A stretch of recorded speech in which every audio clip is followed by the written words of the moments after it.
Il y a des mots dans le Coran que nous lisons trop vite, trop mécaniquement, comme si nos yeux glissaient sur une lumière sans jamais en sentir la chaleur. Mais il existe des mots que le Coran ne prononce qu'avec une précision redoutable. Des mots qui ne se répètent presque pas. Des mots qui n'apparaissent que lorsque le ciel ouvre un secret parmi ces moules. Il y en a un que la plupart des croyants n'ont jamais remarqué. Un mot rare. Un mot chargé d'un poids spirituel qui dépasse la compréhension humaine, Al-Mustafaoun, les élus, Al-Mukhlasin, les purifiés, As-Sabikoun, les dévanciers. Ce ne sont pas des titres ordinaires, ce ne sont pas des compliments. Ce sont des degrés que l'âme humaine ne peut atteindre qu'en traversant des profondeurs que peu osent affronter. Dans tout le Coran, ces termes n'apparaissent que 9 fois. 9 fois seulement dans l'histoire de la révélation. 9 fois où Allah parle d'un type d'être humain qui ne ressemble pas aux autres. Quand un mot est rare dans le livre d'Allah, cela signifie une seule chose. Derrière ce mot se cache une réalité immense, terrifiante, sacrée. Parce que le Coran n'utilise pas la rareté pour décorer, il l'utilise pour révéler. Dans ces 9 passages, Allah parle de certains hommes et femmes d'une manière qui dépasse l'entendement. Il ne dit pas seulement qu'ils sont croyants, il ne dit pas seulement qu'ils sont pieux, il dit qu'ils sont choisis, sélectionnés, distingués, séparés du reste de l'humanité. Et ce détail blesse l'ego, mais il sauve l'âme. Tout le monde ne fait pas partie des élus. Ces versets n'ont pas été révélés pour flatter ceux qui prient, ni pour rassurer ceux qui jeûnent. Ils ont été révélés pour te secouer, pour te réveiller, pour te mettre face à une question. La question que les anges eux-mêmes murmurent quand Allah parle de ce groupe exceptionnel. Et toi, où es-tu placé ? Parce que les élus ne sont pas simplement des gens meilleurs. Ils sont d'un autre calibre spirituel, un calibre si profond, que même les anges les distinguent au milieu des foules humaines. Imagine un instant, des milliards d'êtres humains, et au milieu d'eux, une poignée d'âmes que les anges reconnaissent immédiatement. Pas par leur visage, pas par leurs vêtements, pas par leurs prières visibles, mais par quelque chose de plus secret, quelque chose de plus brûlant, quelque chose que même le shaitan redoute d'approcher. Ces élus, Allah les appelle Al-Mukhlasin, un mot qui signifie non pas ceux qui se purifient, mais ceux qu'Allah a lui-même purifiés. Une purification qui n'est pas obtenue par l'effort, mais par la grâce. Un statut auquel on n'accède pas par l'orgueil, mais par l'effondrement du cœur devant son immensité. Et c'est ici que commence le frisson, car certains de ces versets ne décrivent pas seulement leurs qualités. Ils décrivent aussi ceux qui ne feront jamais partie des élus. Des cœurs fermés avant même d'avoir l'occasion de s'ouvrir. Des esprits qui lisent de l'eux-mêmes, livrent mais ne voient pas la même lumière. Des âmes dont Allah détourne sa miséricorde parce qu'elles ont détourné leur intention. Il existe dans le Coran des descriptions d'un réalisme terrible. Des gens qui prient, qui jeûnent, qui parlent de Dieu, mais qui ne sont pas choisis parce que l'intérieur est vide, parce que l'intention est fausse, parce que leur cœur n'appartient pas à Allah mais au regard des autres. Parfois, la chose la plus terrifiante n'est pas le châtiment. Parfois, la chose la plus terrifiante, c'est d'être oublié.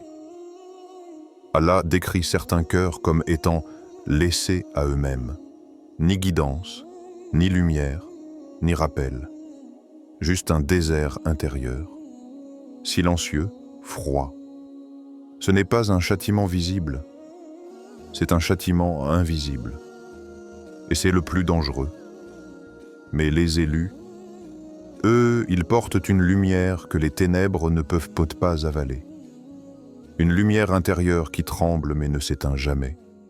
Une lumière que même le diable reconnaît en disant, dans un verset terrifiant, « Je n'ai aucun pouvoir sur tes serviteurs élus. » 38, 83.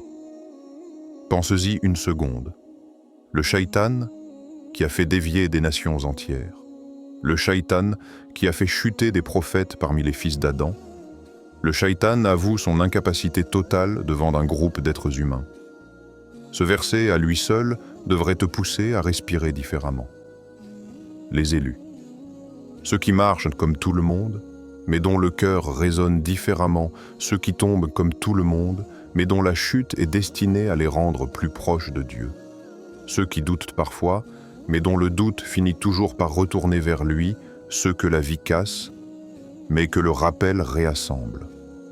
Et tout commence par une seule question. Une question que tu n'as peut-être jamais osé poser.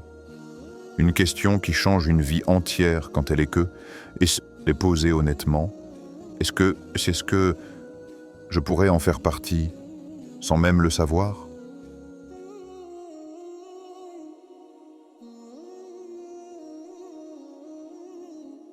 Avant d'entrer dans ces 9 révélations qui bouleversent l'âme, il y a une question que beaucoup évitent.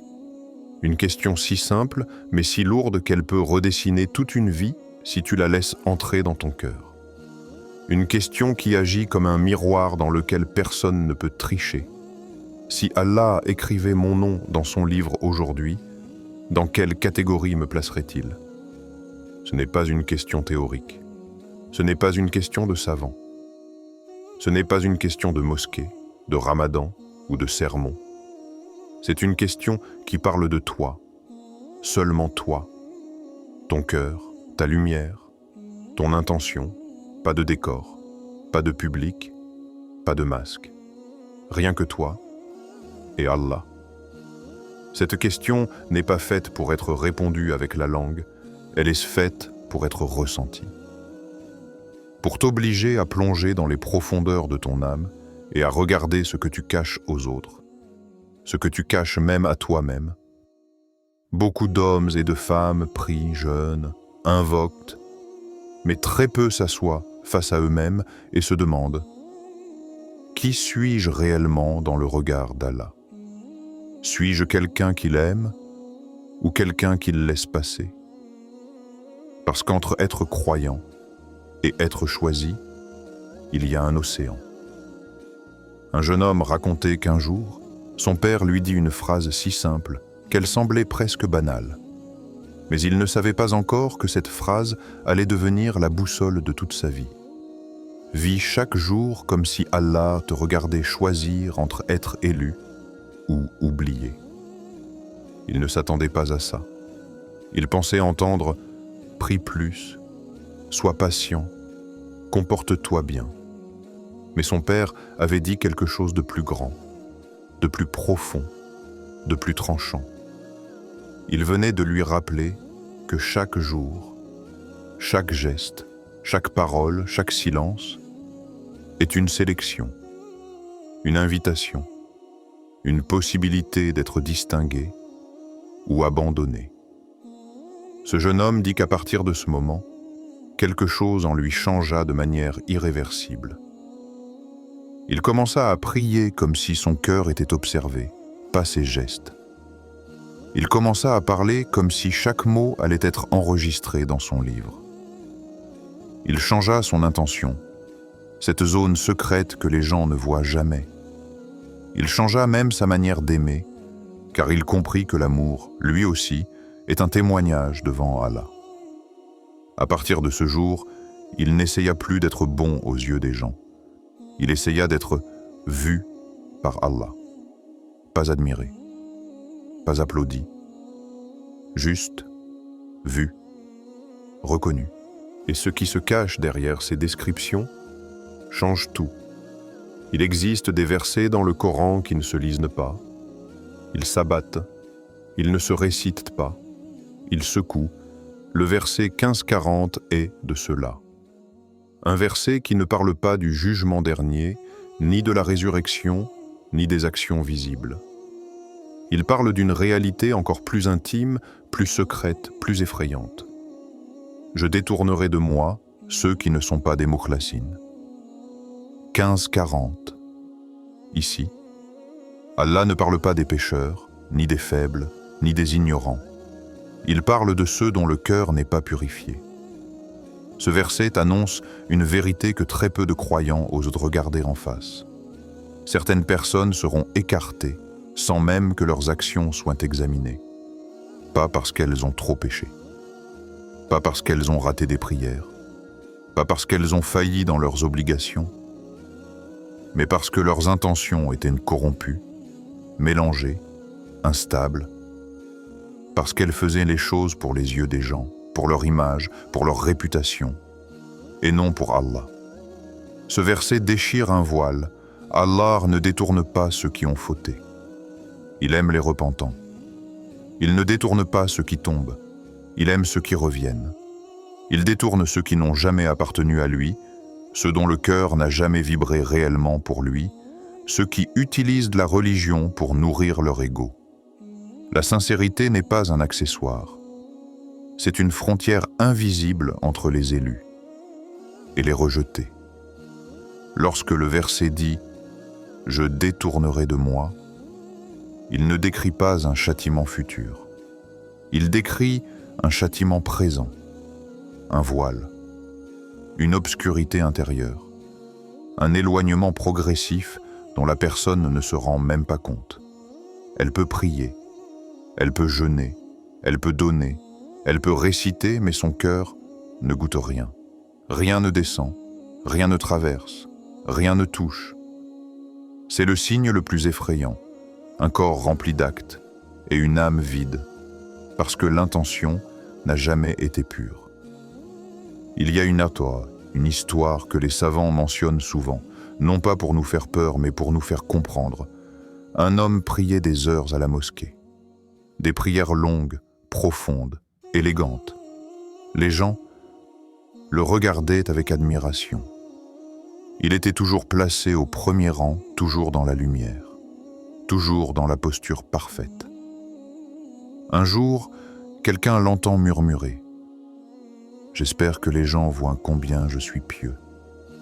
Cette phrase a détruit toute sa montagne d'adoration, pas parce qu'il a commis un péché grave, mais parce qu'il a ouvert la porte la plus dangereuse de l'âme, celle où l'on cherche à être vu, plutôt qu'à être sincère. Le prophète a dit d'un tel homme « Il n'aura aucun mérite auprès d'Allah ». Cela signifie que toutes ses prières, toutes ses prosternations, toutes ses heures passées debout, se dissolvent dans l'air, elles n'ont jamais atteint le ciel, jamais monté, jamais compté. L'insincérité n'endommage pas l'acte, elle l'annule, elle le vide, elle le transforme en poussière. Ceux que le verset appelle mukhlasin sont l'opposé parfait. Ils ne sont pas définis par la quantité de leurs actes, mais par la qualité de leur intention. Un petit acte pur vaut plus qu'une montagne d'actions mélangées. Une larme sincère peut surpasser un pèlerinage entier fait pour être admiré. Un simple astaghfirullah sorti d'un cœur brisé peut valoir plus qu'une récitation complète faite pour être applaudie. Le secret des élus n'est pas dans ce qu'ils font, il est dans pour qui ils le font. Leurs gestes ressemblent peut-être aux tiens, mais leur intention est d'un autre monde. Ce verset révèle aussi quelque chose de plus subtil. Allah sélectionne ceux qu'il purifie. La sincérité n'est pas seulement un choix humain, c'est une lumière que Dieu place dans certains cœurs et qu'il retire des autres. Tu as sûrement déjà rencontré des gens simples, discrets, presque invisibles, mais dont la parole te transperçait comme une vérité. Des gens qui ne savaient pas citer 10 versets, mais dont la présence te rappelait Allah. Ce sont eux, les mukhlasin, les purifiés, les élus. Pas les plus visibles, pas les plus bruyants, pas les plus religieux, mais les plus vrais. La sincérité n'est jamais bruyante. Elle ne s'annonce pas. Elle ne s'exhibe pas. Elle ne demande pas d'être applaudie. Elle se nourrit du secret. Elle grandit dans l'ombre. Elle se renforce loin des regards. Allah dit dans un autre verset, « Allah n'accepte que ce qui est pur. 5.27. La prière n'est acceptée que si l'intention est pure. Le jeûne n'est récompensé que si le cœur est... Avant même de connaître les 9 catégories des élus, une question se lève comme un souffle dans l'âme. Si tout ce que tu faisais n'était vu que par Allah, est-ce que tu agirais différemment? Il existe un verset qui, lorsqu'on le comprend réellement, change notre vision de la vie, de nos tentations, de nos chutes et même de nos regrets. Un verset qui révèle une guerre qui ne se voit pas, mais que chaque humain ressent. Une guerre silencieuse, ancienne, qui traverse chaque cœur depuis Adam. Allah fait dire au diable « Je n'ai aucun pouvoir sur tes serviteurs élus ». 38.83. Il n'y a dans cette phrase ni menace, ni promesse, ni métaphore.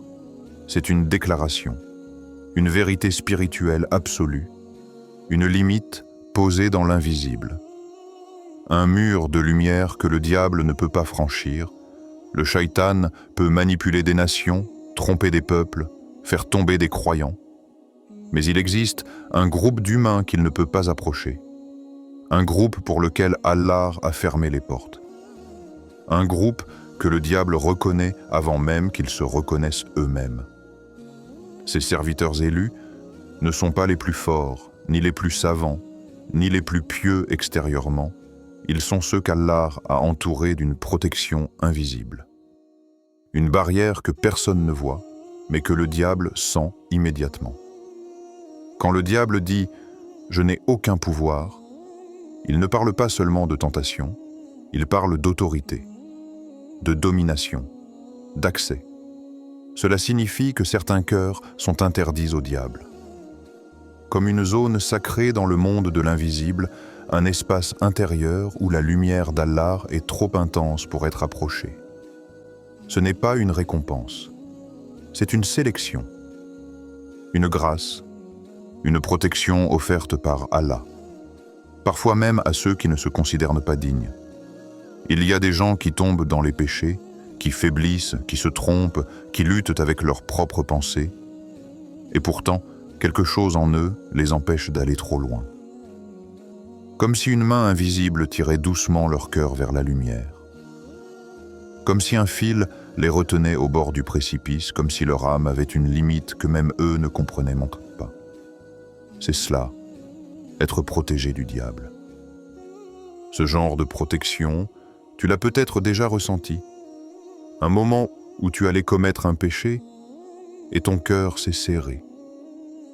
Une phrase intérieure, silencieuse, comme un souffle, t'a dit « Arrête ». Une lourdeur s'est posée dans ta poitrine, un malaise inexplicable, un refus presque instinctif. Ce n'est pas ta conscience, ce n'est pas ta logique, c'est Allah.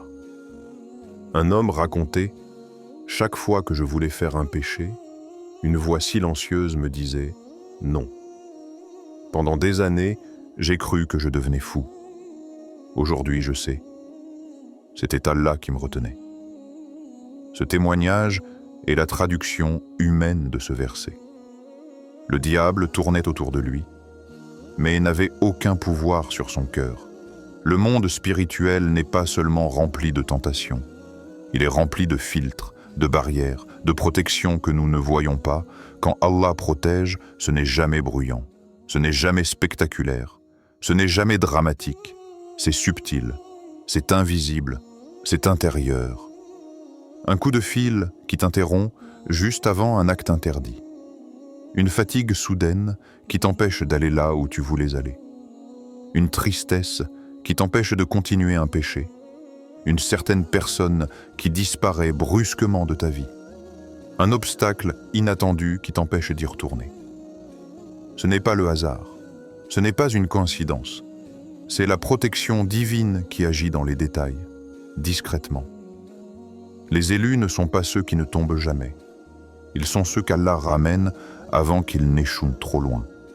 Ceux que le diable peut tenter, mais jamais posséder. Jamais détourner complètement. Jamais dévier durablement. car Allah a mis une lumière en eux, et le diable ne peut pas entrer dans la lumière. Ce verset révèle aussi une vérité profonde. Le diable reconnaît les élus avant eux-mêmes. Il sait quels cœurs sont protégés. Il sent quelles âmes lui échappent. Il identifie les personnes sur lesquelles il n'aura jamais de prise. Il peut tourner autour. Il peut essayer. Il peut murmurer. Mais il ne peut pas entrer. Parce que ce cœur appartient déjà à Allah. Tu crois peut-être que la tentation te prouve que le diable est fort.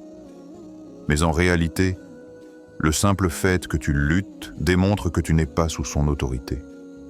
Le diable ne lutte pas contre ceux qui lui appartiennent déjà. Il lutte contre ceux qu'il ne parvient pas à casser. Être tenté ne prouve pas que tu es faible. Être tenté prouve qu'il y a une question qui flotte au-dessus de cette réalité. Une question que beaucoup ne se posent jamais, mais qui pourrait totalement changer la manière dont tu vois ton passé, tes erreurs, tes regrets, tes moments de faiblesse. Combien de fois Allah t'a-t-il protégé d'un péché, sans que tu t'en rendes compte? Il existe un verset qui semble simple, presque discret, mais qui porte en lui l'un des secrets les plus puissants de la condition humaine. Un verset que l'on récite sans mesurer son poids. Nous en fîmes des guides grâce à leur patience. 21:73. Il n'est pas dit « Nous en fîmes des guides grâce à leur force », ni « grâce à leur intelligence », ni « grâce à leur prière, leur science ou leur éloquence ». Allah dit, elle répondit doucement, sans élever la voix, sans fierté, sans prétention. « Je ne suis pas forte, je suis juste patiente. Pour Allah. » Cette phrase a traversé les siècles. Parce que cette femme n'était pas une héroïne. Elle était une élue, pas choisie pour son charisme, ni pour sa force, ni pour ses capacités. Elle était choisie pour sa patience. Allah ne choisit pas ceux qui ne ressentent rien. Il choisit ceux qui ressentent profondément, mais qui restent attachés à lui malgré la douleur. Cette mère était en train de porter une douleur que beaucoup ne pourraient pas supporter. Mais elle portait cette douleur pour Allah. Et cela suffit à faire d'elle une guide, même si elle ne prononça aucun discours. Parce que la patience est un langage silencieux que seuls les cœurs sincères comprennent. La patience n'est pas une résistance froide. C'est une conversation intime entre l'âme et son Seigneur.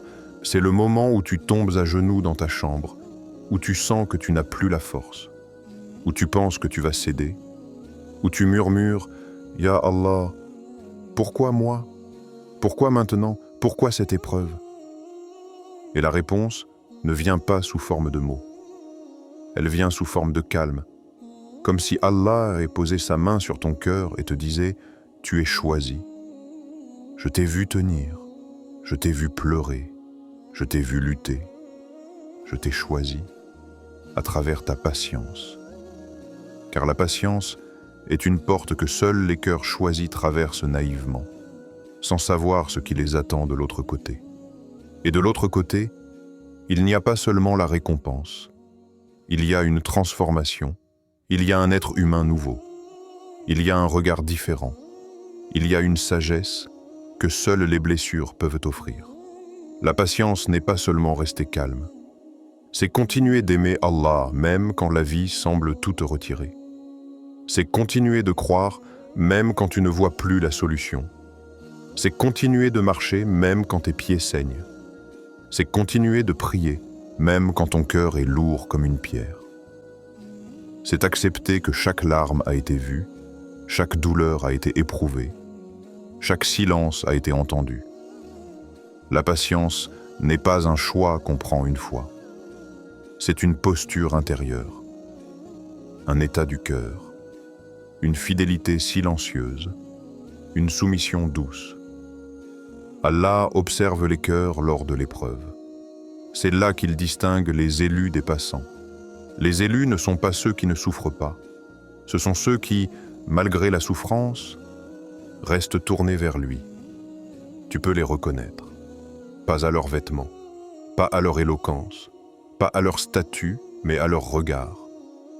Ils ont un regard qui traverse le monde au lieu de s'y accrocher. Ils ont une tranquillité qui défie la logique, une douceur qui ne dépend pas des circonstances, une gravité dans la voix, comme si chaque phrase était pesée sur la balance de l'au-delà avant d'être prononcée. Les élus ne sont jamais obsédés par l'argent. Ils peuvent en avoir beaucoup ou presque rien. Mais leur cœur reste vide de cette obsession que le monde nourrit. Ils ne poursuivent pas les regards, ils ne cherchent pas les applaudissements. Ils ne mendient pas la reconnaissance des autres. Parce que leur identité n'est pas nourrie par ce que les gens voient, mais par ce qu'Allah voit, ils ne courent pas derrière les titres. Ils savent que les titres de ce monde se terminent au portail de la tombe. Que les trophées deviennent poussière, que les réussites deviennent oubli, que la célébrité devient un murmure effacé par le vent du temps.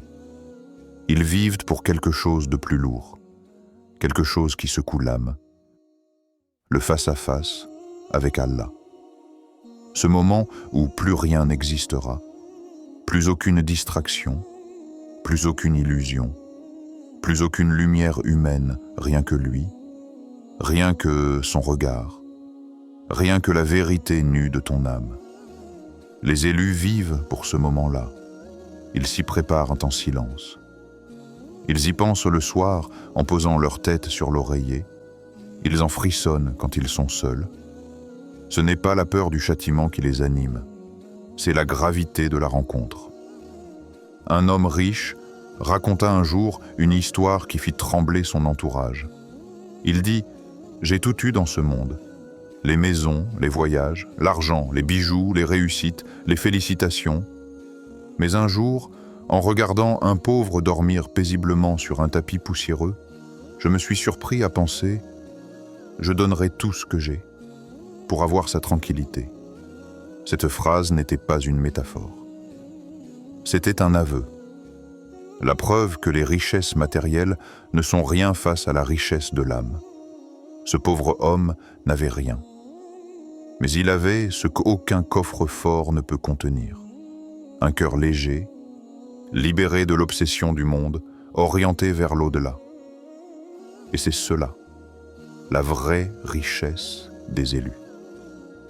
La distance entre toi et les élus ne se mesure pas en nombre d'actions, elle se mesure en orientation du cœur.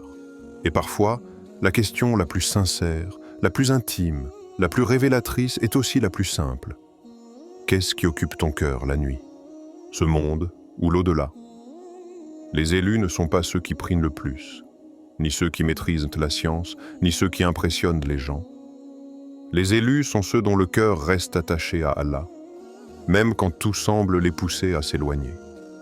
Ce sont ceux que le diable n'arrive pas à voler, ceux qui reviennent toujours, même après leur chute, leurs doutes, leurs erreurs. On les reconnaît dans des détails invisibles. Leur sincérité, leur manière d'aimer Allah en secret, leur combat silencieux, leurs larmes discrètes, leur façon de dire « Ya Allah » quand personne n'écoute. Ils ne sont peut-être pas admirés, mais ils sont vus, ils ne sont peut-être pas parfaits, mais ils sont choisis. Et peut-être que toi aussi, tu fais partie d'eux. Pas parce que tu es irréprochable, mais parce que ton cœur n'a jamais cessé de revenir vers ton Seigneur. Allah attire vers lui qui il veut. 42-13. Si tu es ici maintenant, si ces mots touchent quelque chose en toi, ce n'est pas un hasard. C'est peut-être le premier signe.